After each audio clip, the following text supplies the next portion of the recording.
మేము చేసే వీడియోస్ మీ మొబైల్కి నోటిఫికేషన్గా రావాలంటే సబ్స్క్రైబ్ చేసుకుని పక్కనే ఉన్న బెల్ ఐకాన్ని కూడా యాక్టివేట్ చేసుకోండి. ఏది ముందు ఏది వెనుక అనే సందేహం అందరిలోనూ ఉంటుంది. అయితే శరీరానికి ఉల్లాసాన్ని, ఉత్తేజాన్ని అందించేవి టీ కాఫీలు. బాగా ఒత్తిడిలో ఉన్నప్పుడు, అలసిపోయినప్పుడు వీటిని తాగితే ఆ హాయే వేరు. మళ్ళీ కొత్త శక్తి వచ్చి మన పని మనం చేసుకునేందుకు ఉపయోగపడతాయి.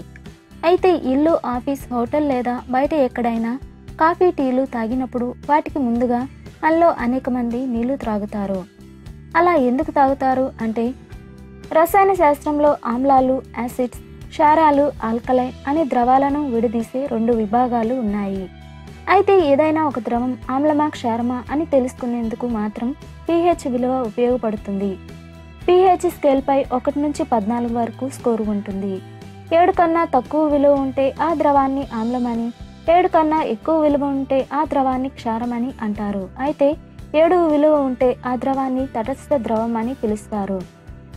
ఈ క్రమంలోనే నీటి pH విలువ చూస్తే అది 7 కన్నా ఎక్కువగా, కాఫీ, టీల pH విలువ 5, 6లుగా ఉంటాయి. కాబట్టి కాఫీ, టీలు ఆమ్లతత్వాన్ని, యాసిడిక్ కలిగి ఉంటాయి. నీరు క్షార స్వభావాన్ని కలిగి ఉంటుంది.